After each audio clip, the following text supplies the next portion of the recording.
ఈనాడు ఆంధ్రజ్యోతి రాసిన పచ్చి అబద్ధాలు, మోసపూరిత వార్తలు, సైకో నుంచి సైతాన్గా మారుతున్న ఈనాడు ఆంధ్రజ్యోతి రామోజీరావు రాధాకృష్ణలు చేస్తున్న అరాచకపు వార్తలకు సంబంధించి కొన్ని విశేషాలు తెలుసుకుందాం. ఈనాడు ఈ అరాచకం అనంతం అంటూ, ఓడిస్తారనే భయంతో ఓట్లను మార్చేశారంటూ, పోలవరం నిర్వాసితుల ఓట్లు అడ్డగోలుగా బదిలీ అంటూ కథనాన్ని ఇచ్చారు.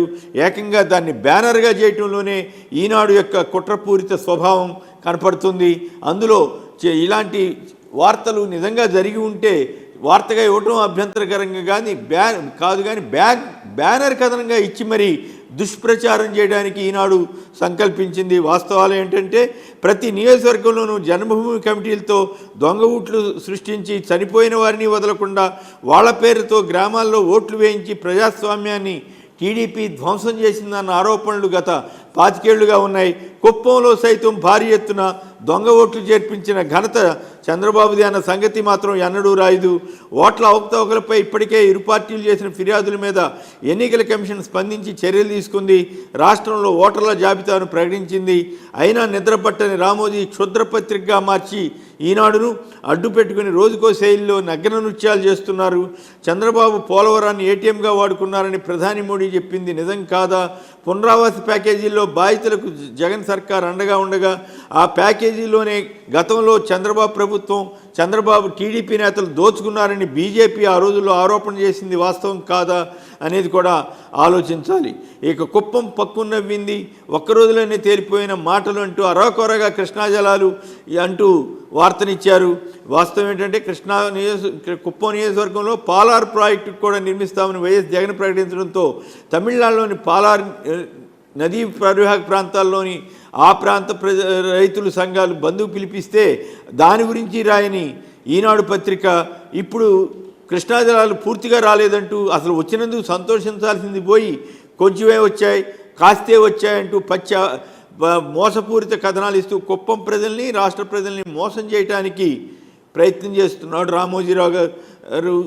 1600 అడుగుల పైకెక్కి 670 కిలోమీటర్ల దూరం నుంచి కుప్పం వరకు కృష్ణమ్మ ప్రయాణిస్తుంటే చంద్రబాబు సొంత నియోజకవర్గానికి ఆయన ఇచ్చుకోలేకపోయిన నీటిని జగన్ తీసుకొస్తే కూడా వీరు మాత్రం తమ ఏడుపు కొట్టు వార్తలు ఆపటం లేదు.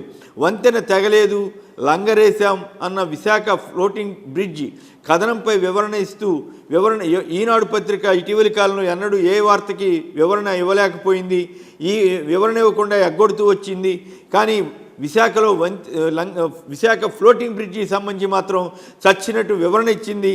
అయితే ఇక్కడ కూడా దుర్మార్గం ఏంటంటే మొదటి పేజీలో బ్యానర్ ఐటమ్గా ప్రజల్ని మోసం చేసేందుకు, ప్రజల్ని భయభ్రాంతులు చేసేందుకు రాసిన బ్యానర్ ఐటమ్గా రాసి ఇప్పుడు వివరణ మాత్రం చాలా చిన్నగా ఇచ్చి ఈ వార్తని చాలా ప్రాముఖ్యత తగ్గించి జాగ్రత్తగా ఇచ్చారు. అయితే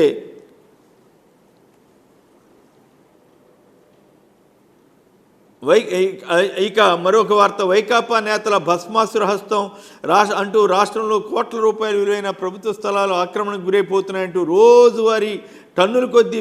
వాస్తవం ఏంటంటే రోజువారీ ఇదే వార్తని పనిగట్టుకుని రాస్తుంటారు. మరోవైపు స్వయంగా రామోజీయే అనాజ్పూర్ గుట్టలపై కాపురం ఉంటున్న ఆయనే భూ చట్టాలను తొంగలో దొక్కి అక్రమాల పునాదులపై రామోజీ ఫిలిం సిటీ నిర్మించారన్న విమర్శలు వస్తున్నప్పటికీ కూడా వాటికెన్నడూ సమాధానం ఇవ్వని రామోజీ ఏపీలో ఏ చిన్న ఇష్యూ జరిగినా దాన్ని పెద్ద భూతత్వంలో చూపిస్తూ వార్తలు రాసి జగన్ ప్రభుత్వానికి వ్యతిరేకంగా ప్రజల్లో విషం నింపడానికి ప్రయత్నం చేస్తున్నారు. ఇక మరొక వార్త, అమరావతి విచ్ఛిన్నానికి కుట్ర, భూసేకరణ ప్రకటన ఉపసంహరణకు ప్రతిపాదనలంటూ మరో వార్తనిచ్చారు. విచ్ఛిన్నం చేస్తుంది, ప్రతినిత్యం క్షుద్రరాతలు చేస్తుంది, జనం మనసులను కలుషితం చేయడానికి ప్రయత్నం చేస్తుంది రామోజీ అన్న సంగతి అందరికీ తెలిసిందే. అమరావతి రైతు కూలీలపై చిత్తశుద్ధి ఉంది కాబట్టి జగన్ సర్కార్ కౌలు సాయాన్ని, కూలీల పెన్షన్ను 10 ఏళ్ల నుంచి 15 ఏళ్ల పాటు పొడిగించిందన్న విషయాన్ని కూడా గుర్తు చేయాల్సిన పరిస్థితి ఏర్పడింది. తీపి మాటలు చెప్పి పీల్చి పిప్పి చేసేంటూ చక్కెర కర్మాగారాలపై కథనాన్ని ఇచ్చారు. వాస్తవం ఏంటంటే చంద్రబాబు హయాంలో మూతబడిన పరిశ్రమలను తెరిపించలేదు, ప్రతిదీ ప్రైవేట్ పరం చేయాలని, ఆ రోజుల్లో సహకార చక్కెర కర్మాగారాలన్నింటినీ అమ్మేసిన చంద్రబాబుకు మద్దతు ఇచ్చిన రామోజీరావు ఇప్పుడు మాత్రం ఏది పడితే అది రాస్తున్నారు. ఒకవైపు చోడవరం తదితర ప్రాంతాల్లో రైతులకు పరిహారాలు కూడా ఇచ్చినటువంటి జగన్ ప్రభుత్వంపై విషం జిమ్ముతున్నారు. ఆంధ్రజ్యోతి కూడా అమ్మా జగనే అంటూ సెటప్తో నీళ్ల నాటకం అంటూ కృష్ణా జలాలు కుప్పం నియోజకవర్గానికి ఇవ్వటంపై హర్షం వ్యక్తం చేయకపోగా పచ్చి అబద్ధాలని నిరసన మోసపూరిత కథనాల్ని ఇస్తూ ప్రజల్ని మోసం చేయడానికి యథాప్రకారం ప్రయత్నం చేశారు. ఇవి ప్రధానంగా ఆ పత్రికలో వచ్చినటువంటి వార్తా విశేషాలు. ప్రత్యేకించి ఈనాడు ఆంధ్రజ్యోతిలో వచ్చిన అబద్ధపు వార్తలు, వాటికి సంబంధించిన వివరణ.